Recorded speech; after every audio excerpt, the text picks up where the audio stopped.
We're back. This is Renovate and Build with Jim and Sandra, powered by Fair Trade Works. Come home, 'cause I've been waiting for you for so long, and right now there's a war between. Good morning, that's One Republic and Come Home. Here we are just days away from 2015. Hard to believe that we only have 2 more weeks left of 2014. Where have the days gone, Jim?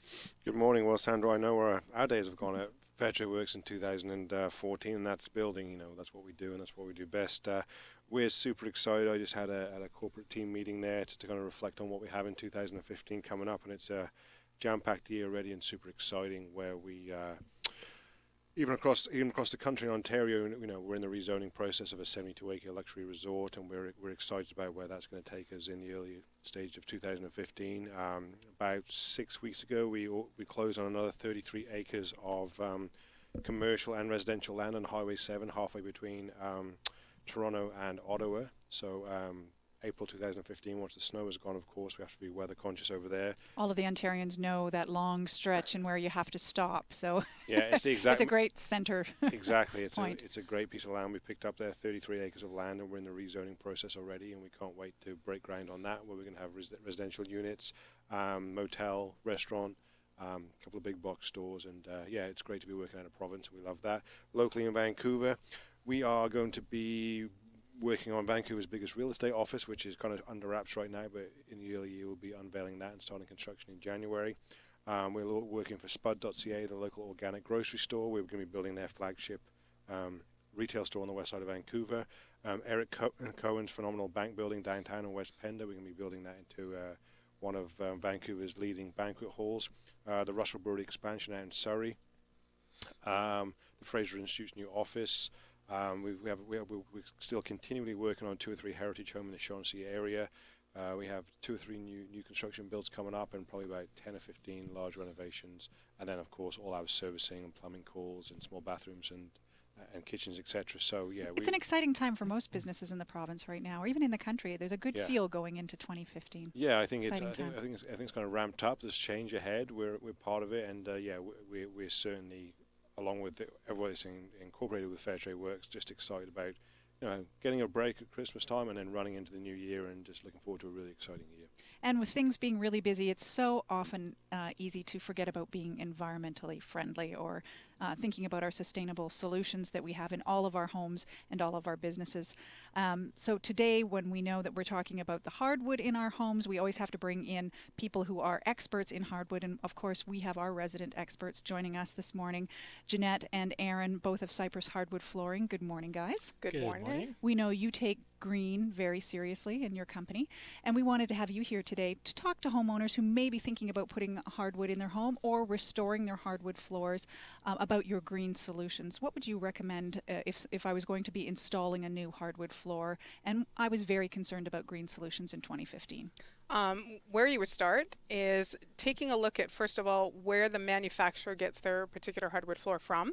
We talked to you the last time about chain of command. Yes. For those of you who missed our show here on Renovate and Build, Jeanette introduced us to 16 by 9, the TV show that airs on Global, and it was all about basically raping the Siberian forests of hardwood, and then it ended up in our port in Vancouver. People didn't even realize that they were buying illegal hardwood. And that's the furthest from green you can probably get when you take a look at that video and see how the hardwood floor is put together. There's a couple of organizations that we hold ourselves accountable to, as well as when we have customers that do challenge us on the green product. Is the one is the FFC, we tend to shorten it, but it stands for the Forest Stewardship Council, and that is how hardwood floor is taken out of the environment. It's very strict that when you have one tree that comes out, is there 10 to 20 trees behind that are going to put that one tree comes out, many more go back in, as well as if that tree that they do take out of the environment is viable to be used as hardwood floor or for anything to do with that wood, maybe it has to stay. So in the way of green, we're connected, of course, to the FFC.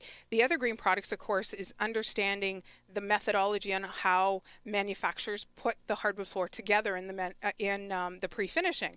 Like the likes I've introduced you before to Vintage, they're finishing is a water-based polyurethane. So why is that important? Number one, in the manufacturing process, they're not putting, after they've done coating, any of the residual that's going down the drain is not polluting the environment. As well as for green for the homeowner, knowing what that finish is, then it makes it very much easier for me to go in and do what we call a screen and recoat, which is a nice little buff on the surface if you've got surface scratches, and able to put another a water-based polyurethane on top of it. So that's a green option. There's other green options as well in the way of flooring.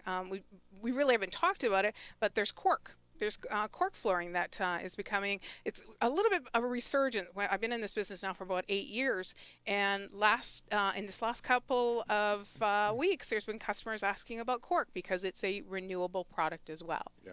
Replenishes itself very quickly, and very good for allergies, I understand, as well. Yeah, and also for high traffic because it has rebound. If you drop a fork in it, you pull it out, it kind of self-heals itself. Ah, interesting. And it's come a long way for design options, hasn't it? Oh, there's some cork out there that almost looks like hardwood because of the textures and finishes that they do on top of it. Yeah, we recently actually installed some on a wall of a home, right? It's like wood paneling. They wanted a cork wall covering, so it was interesting. We haven't really done that much.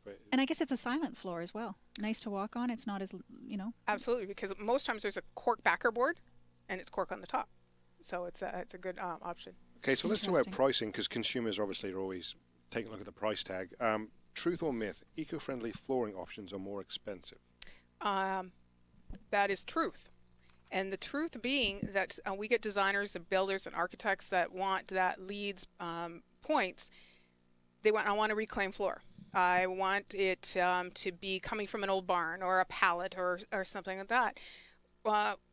When you take that piece of barn wood, it has to go through magnification, it has to go through magnets in order to see if there's any pin knots or nails or screws.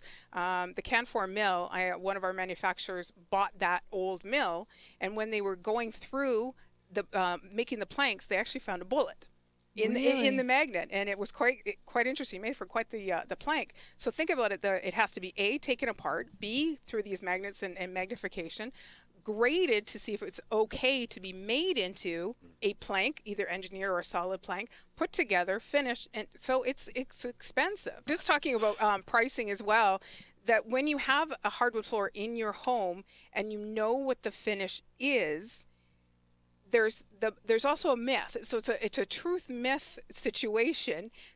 There's not a straight answer to it. Exactly, right? because a myth is if I know what I have in my floor and I'm going to keep reusing my floor and treating it well, then that's eco-friendly because I'm not replacing it constantly. I'm not putting in an inexpensive floor that in 2 or 3 or 4 years is going to fail. Therefore, that's not eco-friendly. I think it's comparable to like many products maybe in the construction process, and that's why I always stress consumers need to talk to experts like this. We're having a call. There's not a straight answer. We can't say, is this a myth or not? Yes, no, right? There's so many different variants and information to be passed, and consumers may make the decision on any number of things that they warm to or what they feel is right, or if they have kids or any given reason, right? So it adds to the fact that people need. And it's the front end cost versus the long term return, right? I mean, there are hardwood floors, as you said, 100 years old that are still beautiful. Oh. Incredible. So, I mean, people haven't had like carpet to replace it year after, after so many years, and they have that beautiful floor still there and are using it, high traffic, etc. And so many people do look for the short-term gains, right, but not the long-term return. Long-term return, right?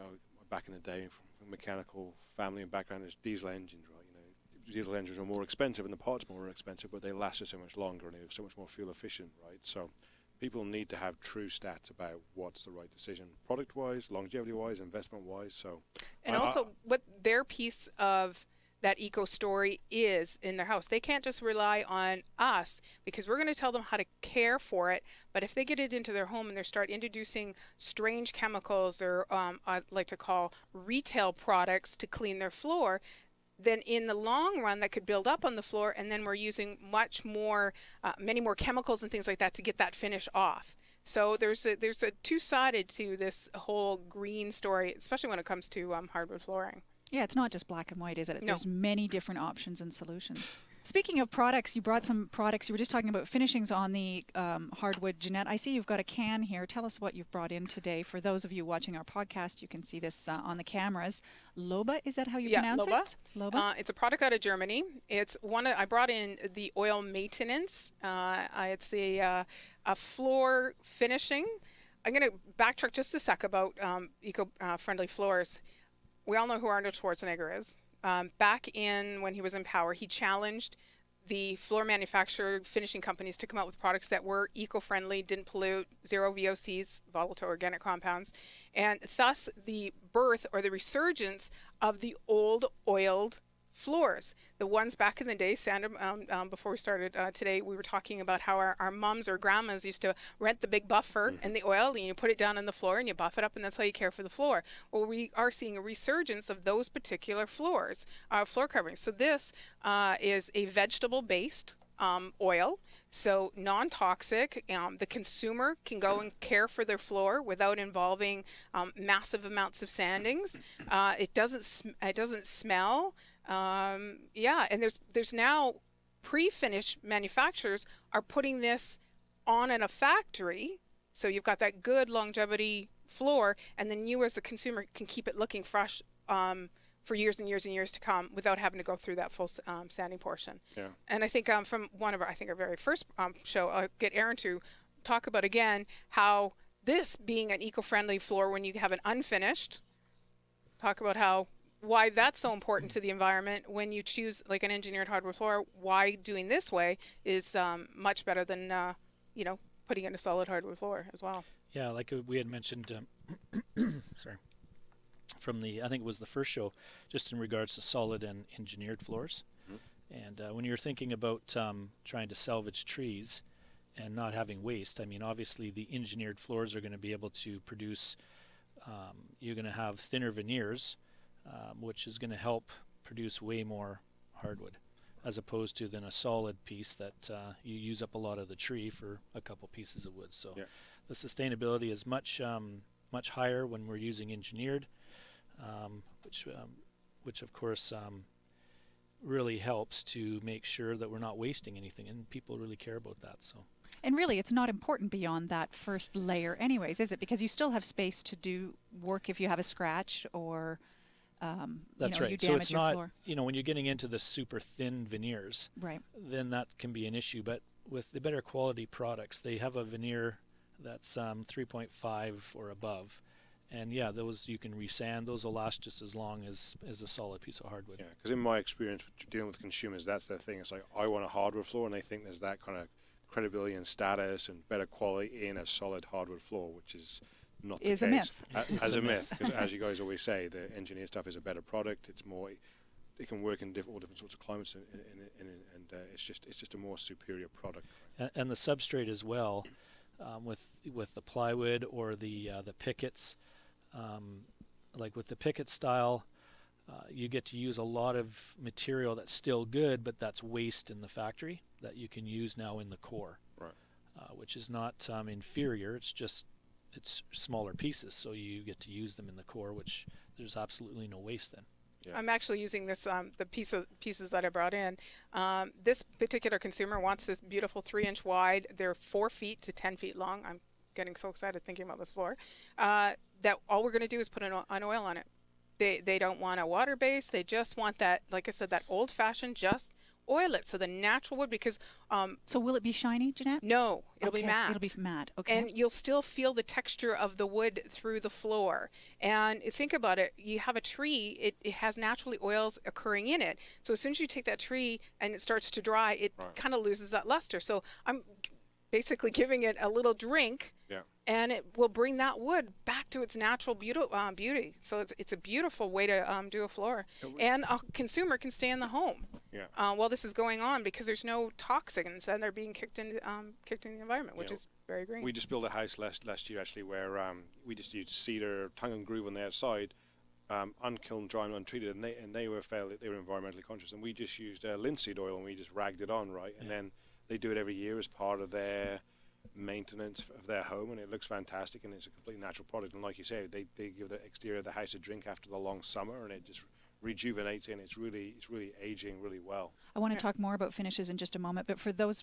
just joining us right now, you're listening to Renovate and Build on CIL 650, powered by Fair Trade Works. We're speaking with Aaron Shriver and Jeanette Martin of Cypress Hardwood, and we're talking about green solutions and you know, trying to combat some of the myths that take place in, you know, the marketplace. As you said, everything from hardwood green solutions always have to be way more expensive. They don't, and like you said, there's many different variations of that.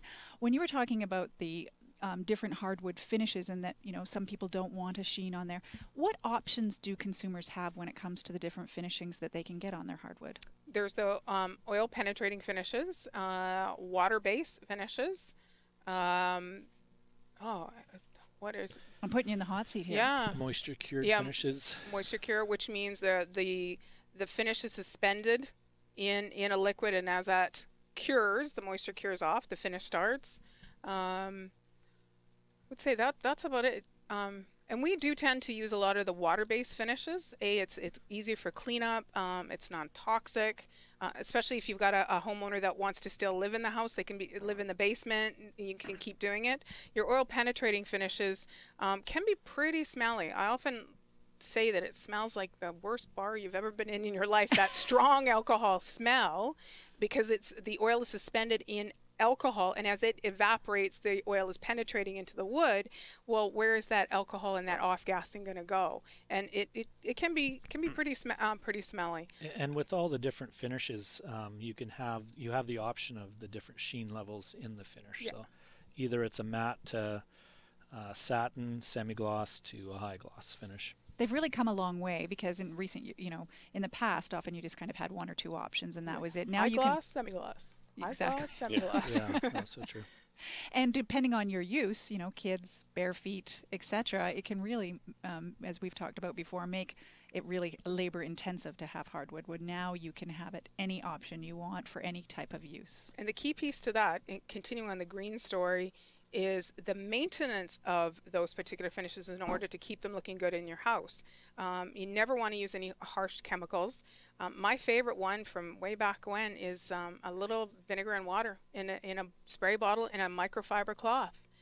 Nice and easy, doesn't strip the finish, and it maintains the look of the wood, and then you can progress and do your windows with newspaper afterwards. Can't get any greener than that. Friendly for everybody involved. Yes. Okay, you know, we know about the kind of relationships we rely on at Fair Trade Works. Can you tell us about the kind of relationships that matter in hardwood flooring installations? Well, for us, our installations is our biggest key to our whole business. Yeah, it's easy selling the product, right? It's about That's right. getting it on the ground. So, and that's it's so important that the installation part goes well, and the way that goes well is by having experienced, highly skilled installers. And so really at Cypress Hardwood, we're not only have installers in-house that we train and continually upgrading their skills, but we've been around for quite a while, and we know some of the really good sub-trades that are out there. Right. And we will use those ones that we know do the same type of quality work that we do. And they know the whole process ends with them as well. And so our installation crews are honestly some of the best in the business. Right. And I know you're really hands-on, right? Because I know you work with us on some of our projects, and you make sure that you're there, doing your due diligence, just doing the recommendations, so when your crews roll up, they're fully prepared and they know exactly what they're in for. Yeah, so I never really even though they're capable of looking after it all, as the owner, I just like to be on site, making sure everybody's just doing the right things, answering questions that need to be answered, and being well aware of what's going on, that's for sure. Yeah. Well, so much of your process is education, isn't it, with consumers as well? Not only at the beginning, the pre-sale, but all the way through the installation. Something like today, I walked a job site we just finished up on Homer Street, and it was one of these oil-based floors, and the contractor was still doing the drywall and the paint, and there was a lot of drywall dust around, and I saw one of a shop vac, and I said, please tell me you're not going to use that on my hardwood floor to do up your cleanup. And he looked at me kind of strange, and I said, that has plastic wheels that give the place a good sweep, a damp mop, and if you feel you need to vacuum afterwards, please make sure that you are picking up the base of the vacuum cleaner, because I've gone into homes where those plastic wheels have made track marks on my brand new hardwood floor. So it's not just educating the homeowner, but it's also the next sub-trade or person that comes after us, that floor is going to continue to look good. And I have to say that the job that we just finished up had a bunch of right angles and miters, and the install was just amazing. As you can tell, I get speechless because a sense of pride of what our guys do. And the homeowner was like, I can't believe how clean he kept the floor, how clean he kept the environment, and how he worked with the plumber that was there, how he worked with the tiler that was there, how we all worked together on a job site for the common good, which is ultimately, of course, the consumer. Yeah, we're trying to care. Yeah, we're trying to care. We're trying to promote that with our in-house guys, that we have to care about the job. Yeah, and you made a great point there about just, we talked about close to holidays, etc., scheduling, people are getting pressing to get things done. I know it's like on a few of our job sites when all the trades are jumping in and they're all working on your floor, right? So it's imperative that they don't look down, they just traipse in and they're going to do, I'm going to do the painting, I'm going to do the trim or something, and they're not really really being conscious of what's on the ground and what they're working on, right? Because like you said, when you were done, it's immaculate, right? So any scratch or track mark or of course the cleanup, if that's rushed, it's gonna ruin your product, right? So we leave the job site, as we like to say, live in or move in ready. And so when I go to a job site like it was today, I was expecting to see my beautiful floor, and there was still kind of not sawdust, but drywall dust and paint tape and stuff. I was like, oh, it makes me nervous. Yeah. But what we loved when you first came to introduce your product and your services to us was Aaron's one comment really sealed your lovely presentation, was that I won't sleep at night if you're not happy. And that relationship exudes, you really do exude that every job that you do. So it's really an interesting, because it's not a lot of people have carried on that old school tradition of being really proud of it. So it's a nice relationship. Yeah. I often say it's your home is my home until I give you back your keys. Yeah. With a nice floor. Yeah, It's a with a bonus. nice floor. Well, thank you so much. We know that you both are really busy today on this Saturday. We thank you so much, and we hope you have a happy new year. We won't be able to see you until into 2015. Thank you, guys. Aaron, Jeanette, it's always a pleasure to having you with us. For our listeners who have questions and would like to ask Cypress Hardwood Flooring, please continue to email our questions to radio@fairtradeworks.biz. And of course, we've been speaking with Aaron Shriver and Jeanette Martin of Cypress Hardwood Flooring. Their website is cypresshardwood.com. You can also call them to make an appointment. Remember, no job is too small, too big. If you just have a hardwood floor question, call them at 604-294-0593. Or just visit our Facebook page at facebook.com/renovateandbuild, and we'll have all the information there as well.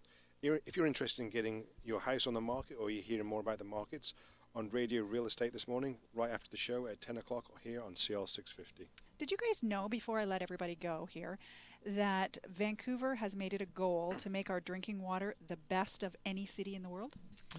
Interesting. Interesting. Very interesting. Yeah, that's their goal. I know I travel different cities, and I get off a glass of water, and there's definitely difference from city to city to city. We have good water. And that's great news for us Vancouverites, and it should be, because Vancouver residents consume an average of 320 litres per day. Amazing use of water, one of the highest. So we do. Average Canadian is 329, so we are a little bit lower than the average Canadian, but we still, of course, consume a lot of water, or use a lot of water each day.